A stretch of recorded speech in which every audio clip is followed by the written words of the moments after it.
박사님, 이 궤양성 대장염은요, 대장에만 생기는 염증이라고 하셨는데 그럼 대장이 아닌 다른 곳에서도 염증이 생기는 질환이 있나요? 네, 맞습니다. 그런 질환이 있고요. 그 질환이 바로 크론병이라는 염증성 장질환이 되겠습니다. 크론병. 크론병. 오, 뭐야 이거? 길이 나 있어요. 크론병은 이런 식으로 깊숙하게 궤양이 생기는 특징이 있는데요. 기찻길 모양처럼 이렇게 길쭉하게 장벽을 따라서 깊은 궤양이 생기게 됩니다. 네. 크론병은 상대적으로 궤양성 대장염보다 깊게 염증이 생기기 때문에 궤양도 깊게 발생할 수 있고요. 또한 가운데 사진을 보시면은 꼭 우측에 조약돌을 뿌려놓은 것처럼 네. 어우, 염증이 징그러. 이런 식으로 발생할 수 있는데요.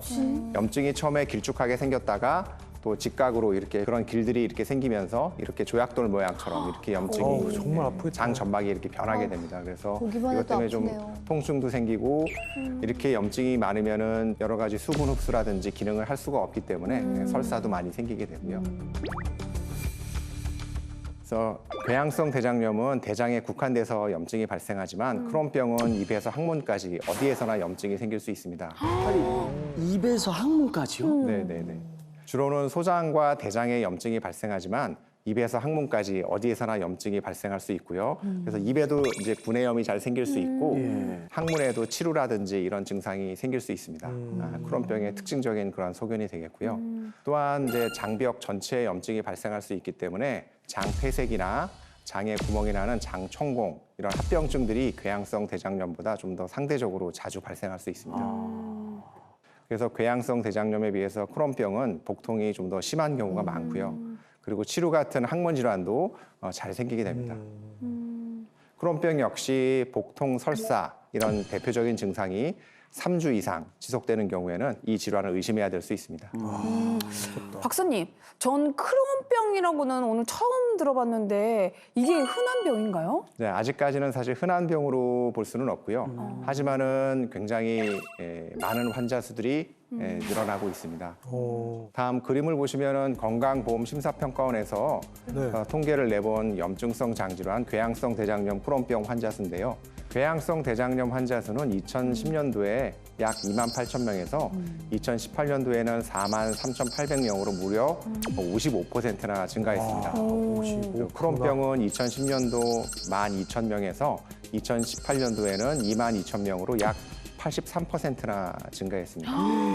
굉장히 급격하게 많이 증가하고 있습니다. 그러네요. 박사님, 이 심한 복통으로 응급실에 와서 이 급하게 장을 절제하고 나서야 크론병을 알게 되시는 분들도 많이 계시죠. 네?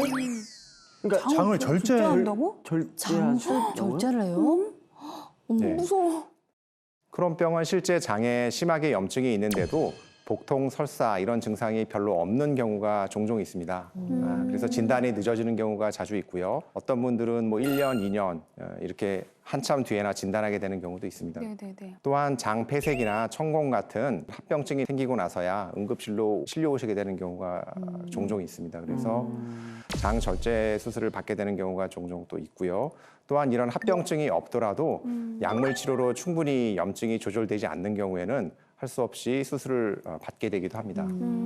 박사님, 살면서 복통은 자주 겪게 되는데 염증성 장질환으로 인한 복통은 더 심하게 어떻게 아픈 건가요? 제가 사실 무뎌서 모르고 그냥 지나쳤을까 그게 좀 걱정되거든요.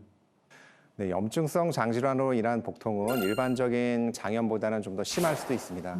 하지만은 이런 심한 정도보다는 이런 복통이 만성적으로 반복된다는 것이 문제인데요. 이런 염증성 장질환이 만성 질환이라고 말씀드렸듯이 염증성 장질환을 잘 치료를 하더라도 다시 질병이 악화될 수 있고 이로 인해서 복통이 또 생길 수 있습니다. 정말 이 염증성 장질환 정말 이거 뿌리 뽑기 정말 어려운 나쁜 녀석이네요. 네. 맞습니다. 만성 염증들이 다 그렇기는 한데요. 네. 그래서 이제 만성이라는 단어가 붙게 된 거고 하지만 치료가 어렵다고 해서 이렇게 방치하면은 이로 인해서 합병증이 생길 수도 있고요. 또한 최악의 경우는 암이 생길 수도 있기 때문에 꼭 적극적으로 잘 치료를 받는 것이 좋습니다. 네. 염증성 장질환, 뭐 복통이나 뭐 설사가 주된 증상이라고 하니까 일상생활이 힘들겠는데요. 네. 진짜. 그러니까 대표적으로 이제 삶의 질이 많이 떨어지는 그러한 질환이라고 보셔도 되겠고요. 제 환자분 중에서는 궤양성 대장염으로 젊은 나이에 16세 고등학교 학생이었는데요. 어떡해. 16세 진단을 받고 바로 그 다음 해 17세 대장암을 진단받았던 친구가 있습니다. 아이고. 네. 현재는 다행히 이제 수술 받고 22살 대장암 재발 없이 잘 지내고는 있습니다. 다행이고요. 하지만은 수술로 대장을 다 절제했는데도 염증이 재발해서 여전히 좀 고생을 좀 하고는 있습니다. 아유.